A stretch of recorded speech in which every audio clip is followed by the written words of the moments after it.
앞선 전도서 3장 12절로 15절에서 성도로서 하나님 앞에서 살아가는 바른 자세에 대해서 살펴보았습니다. 허물을 극복하는 길이기도 하죠. 어떤 내용이었습니까? 하나님께서 주신 것으로 인하여서 기뻐하고 그것을 낙으로 누리면서 하나님 앞에 감사하면서 살아가는 것, 그리고 하나님의 뜻 가운데 선을 행하는 모습, 그리고 하나님의 섭리를 인정하며 하나님을 경외하며 살아가는 것, 이것이 인생의 허물을 극복하는 비결이자 성도의 바른 자세다라고 했습니다. 오늘은 이와 같은 맥락에서 이어지는 내용입니다. 우리가 오늘 16절, 17절만 읽었습니다만 마지막 22절까지 이 내용을 통해서 성도가 인생의 허물을 극복하고 하나님의 섭리를 인정하면서 살아가되 어떠한 모습으로 살아가야 하는가를 마지막으로 3장에서 권면하는 것은 하나님께서 주신 자신의 일 가운데서 희락을 추구하라라고 하고 있습니다. 먼저 그 전제적인 이해를 위해서 16, 17절에서는 하나님의 공의는 반드시 이루어진다.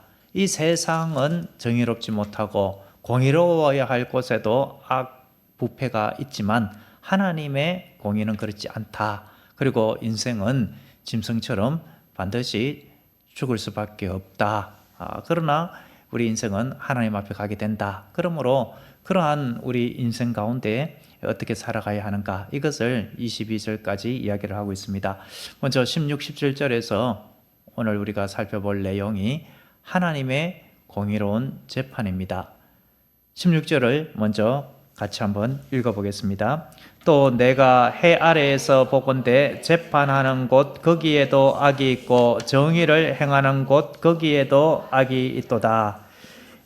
재판을 하는 곳, 이곳은 가장 높은 곳에서 공의롭게 판결을 해야 되는 곳이 아닙니까? 재판정일 수가 있겠죠. 그런데 그 재판정에서 뇌물을 받거나 또 어떤 힘에 의해서, 이해관계에 의하여서 재판이 바르게 이루어지지 아니하고 재판 판결이 굽어지는, 왜곡되고 그렇게 잘못되어지는 일이 있다라는 것입니다. 정의를 행해야 하는 곳, 여기는 재판정일 수도 있겠고 또 행정적인 그러한 통치하는 입장에서 정의롭게 행해야 하는데 마찬가지로 힘과 권력에 의해서, 이해관계에 의하여서 정의가 바로 서지 못한 그런 모습들이 있다라는 것입니다. 죄악이 있고 부패가 있다, 이것을 솔로몬이 본 것입니다.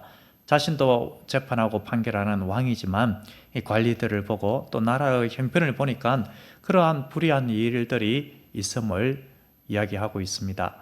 이러한 일들은 아담 이후에 우리 인생들에게 있는 악한 본성, 그것으로 인한 것이죠.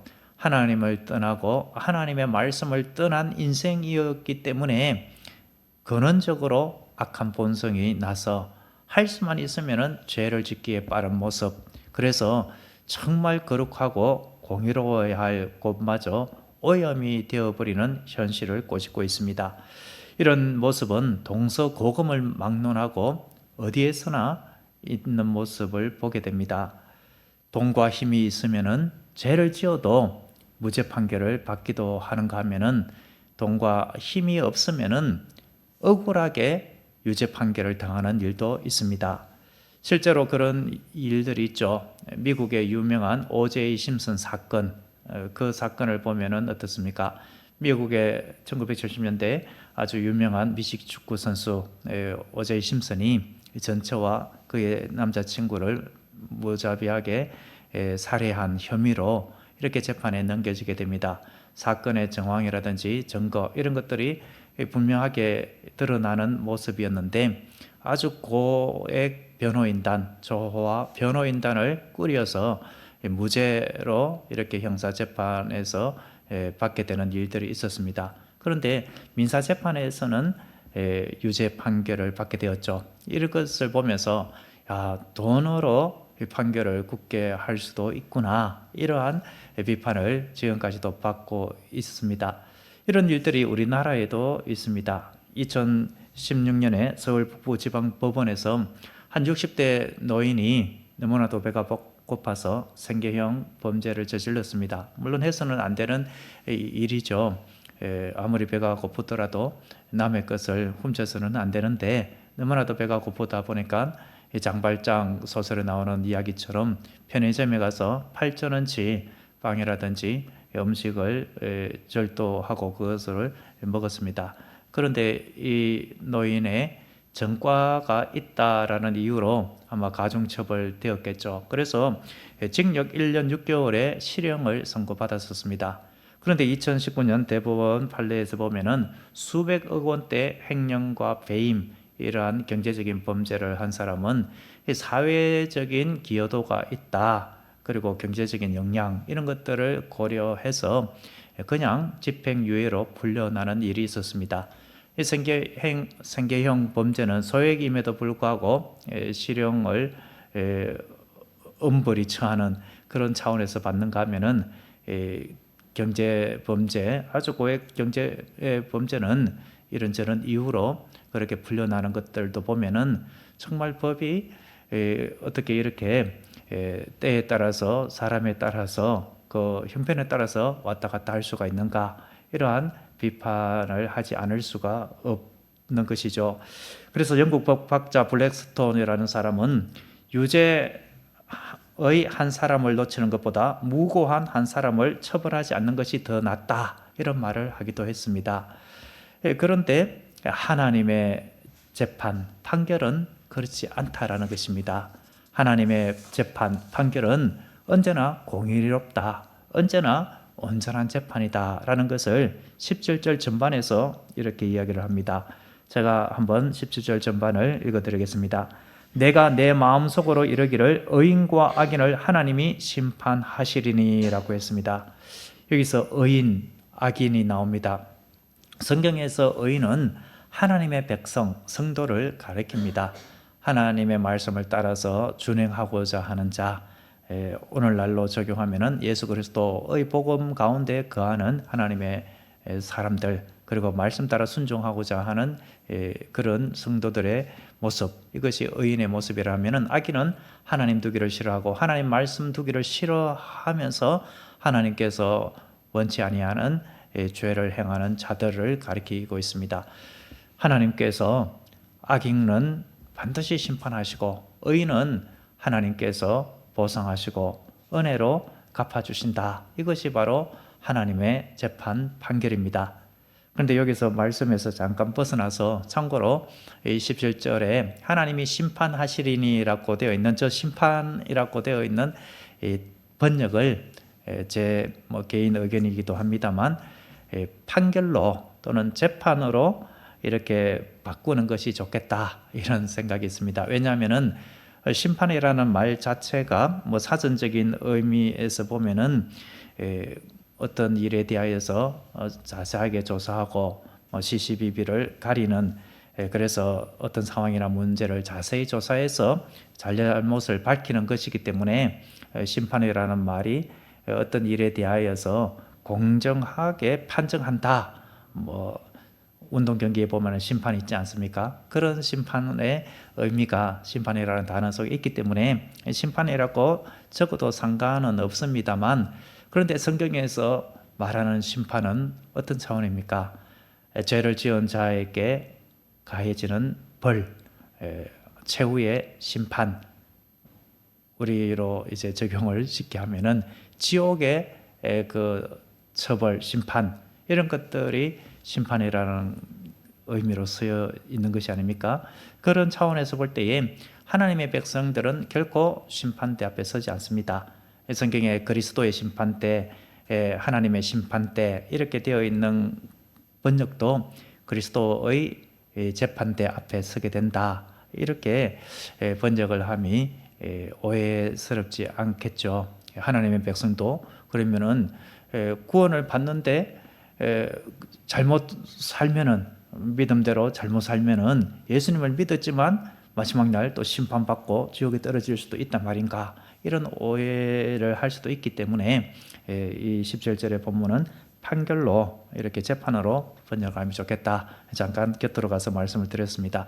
그런데 여기서 중요한 부분은 심판하시리니라고 되어 있는 이 심판, 판결, 이것이 미완료형으로 되어 있다라는 것입니다. 미완료형이라는 것은 계속해서 이어진다라는 것이죠. 하나님께서 의지를 가지고 계속해서 반복적으로 그리고 마지막 궁극적인 그 재판의 모습까지, 완전한 판결의 모습까지 계속해서 하나님께서 이렇게 판결을 유지하신다.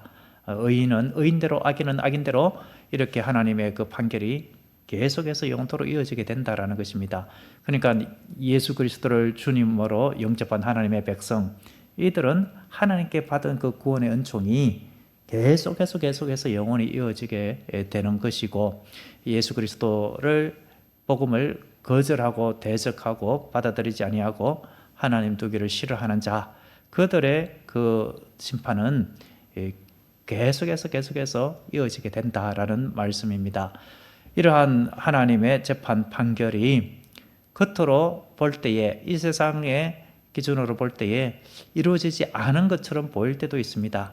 악인이 여전히 득세하고 정말 저렇게 죄를 짓고 악한 일을 저지르는데도 저렇게 떵떵거리면서 잘 살고 편안하게 죽는구나. 그런데 하나님 말씀대로 살아가려고 하고 정말 말씀 따라 준행하면서 하나님을 섬기는 자는 억울한 일도 당하고 고난도 당하는구나. 하나님의 정의가 어디에 있는가? 이렇게 생각할 수도 있습니다. 그런데 오늘 이 본문의 17절 말씀은 궁극적인 차원에서 하나님의 재판 판결, 그것을 이야기를 하고 있습니다. 이 땅에서 하나님께서 하나님의 정의를 온전히 이룰 수도 있지만 눈으로 보기에 그렇지 않아 보일 수도 있습니다. 하지만 주님의 때에, 하나님의 때에 우리 하나님께서는 온전한 판결을 하신다. 이것을 분명히 언급하고 있습니다. 그것이 바로 17절 하반절의 말씀입니다. 17절 하반절 이는부터 같이 한번 읽어보겠습니다. 이는 모든 소망하는 일과 모든 행사의 때가 있음이라 하였으며, 하나님께서 목적하시고 행하시는 모든 일, 그것이 하나님께 속한 일이므로 하나님의 때가 있다라는 것입니다. 그 하나님의 때에는 온전한 판결이, 온전한 공의가 이루어진다라는 것이죠. 그 하나님의 때는 예수 그리스도의 재림의 때입니다. 그때는 온전한 판결, 온전한 심판이 이루어지게 되는 것입니다. 그때가 언제인지 알 길은 없지만 분명한 것은 하나님 앞에 숨겨지고 이렇게 감추어진 것이 반드시 모든 것이 다 드러나게 된다라는 것이죠. 그래서 예수님께서도 분명히 이렇게 말씀하셨습니다. 마태복음 10장 26절에 감추인 것이 드러나지 않을 것이 없고 숨은 것이 알려지지 않을 것이 없나니 라고 말씀하셨습니다. 이 세상 불의와 악함이 드러나지 않고 감추어지고 숨겨질 수도 있습니다. 그리고 정말 억울한 일을 당하는 사람, 그 억울함이 풀려지지 않을 수도 있습니다. 그런 것들까지도 주님 앞에서는 다 드러나게 된다라는 것입니다. 우리가 성경을 보면은, 요한계시록에 보면은 하나님 앞에 섰을 때, 여기서 예수 그리스도 재판장이 되시는 성자 하나님 그 앞에 서게 될 때에 스스로 그 죄를 하나님 앞에 아뢰고 악인은 불못으로 들어가게 되고, 하나님의 백성은 또 하나님 앞에 그 모든 것들이 다 드러나면서, 그러나 구원받은 하나님의 백성들은 하나님 앞에 그 상급이, 귀한 상급을 받는다든지 상급이 없이 부끄러운 구원을 받는다든지 그러한 모습으로 주님 앞에 드러나게 된다라는 것입니다. 전도서 마지막 절에도 바로 하나님 앞에 각각 그 행한 대로 하나님께서 판결하신다라는 것이 전도서 12장 마지막 절에도 있는 것처럼 로마서 2장 6절에도 이렇게 말씀합니다. 하나님께서 각 사람에게 그 행한 대로 보응하시되라고 했습니다. 의인이든 악인이든 하나님께서 그 행한 대로 하나님께서 갚으신다라는 말씀이죠. 그렇기 때문에 우리는 이 세상이 아무리 악이 득세하고 악한 자가 더 형통한 것처럼 보이고 하나님의 백성들은 오히려 더 힘들게 되는 그러한 일이 있다라고 할지라도 우리는 이 세상의 불의와 결코 타협하지 않아야 하겠습니다. 믿음 생활하면서도 정말 세상 사람들에게 손가락질 받는 일들이 많이 있는 것을 보게 되죠. 그래서 참 교회라는 말을 하기가 참 너무나도 좀 그렇고, 교인들 이런 모습, 이런 것들이 참 이 세상 사람 보기에 너무나도 부끄러운 그러한 모습들도 있지 않습니까? 교회 다닌다고 하면서 어떻게 저렇게 하느냐, 세상에 안 믿는 사람보다도 못하다, 이런 말들을 하는 것이 아닙니까? 교회 다니면서도 이 세상 사람들보다 못하게 살아가는 일들도 많이 있습니다. 세상 유혹에 넘어가는 것이죠. 저 사람도 이렇게 편법하고 불법하며 살아가고, 저 사람도 저렇게 하는데, 저 장로님도, 저 권사님도, 저 목회자도 저렇게 하는데 내가 이 정도 이렇게 하는 것 대수냐, 이런 마음들이 작용을 할 수도 있겠죠. 그런 마음이 없더라도 세상의 그 풍조에 휩쓸려서 하나님 보시기에 좋지 않은 그러한 행동을 할 때가 있습니다. 그러나 우리는 하나님 앞에서 살아가는 자들이 아닙니까? 요셉이 그렇게 말한 것처럼 내가 어찌 이 큰 죄를, 악을 행하여 하나님 앞에 범죄하리까? 그런 모습으로 우리는 늘 삼가고 조심하면서 하나님의 정의, 하나님의 공의, 그것을 이루며 살아가려고 해야 하겠습니다. 어떠한 일이 있더라도 세상적인 것과 불의한 것과는 타협하지 말아야 하겠습니다. 이러한 마음을 담아서 우리 다 같이 460장 함께 가사를 생각하면서 찬송 드리겠습니다. 뜻없이 무릎 꿇는 찬송 드립니다.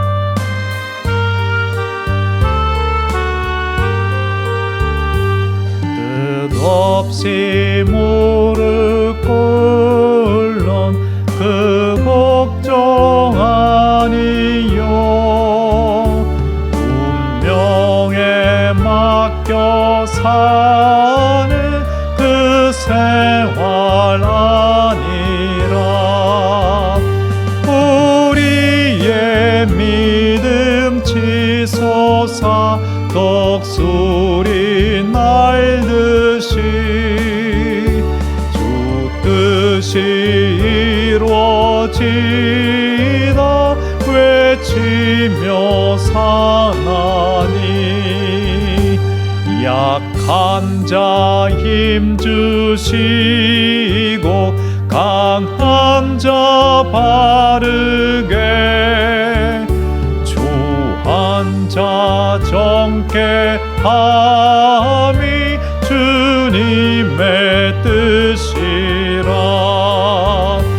해 아래 압박 있는 곳 주 거기 계셔서 그 발로 막아주시어 정의가 사나니. 우리 한 번 더 찬양하겠습니다. 네, 한 번 더 찬양하겠습니다. 뜻없이 무릎 꿇는 가사를 생각하며 하나님의 정의와 공의를 따라 살아가는 우리가 되기를 바라는 마음으로 찬양하겠습니다. 뜻없이 무릎 꿇는 그 복종 아니요,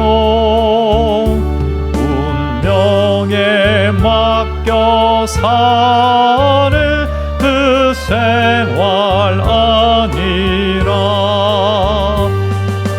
우리의 믿음 치솟아 독수리 날듯이 주 뜻이 이루어지다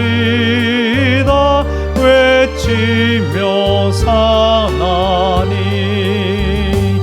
약한 자 힘 주시고 강한 자 바르게, 주한 자 정케 감히 주님의 뜻이라. 해 아래 압박 있는 곳 주 거기 계셔서 그 발로 막아주시어 정의가 사나니. 아멘.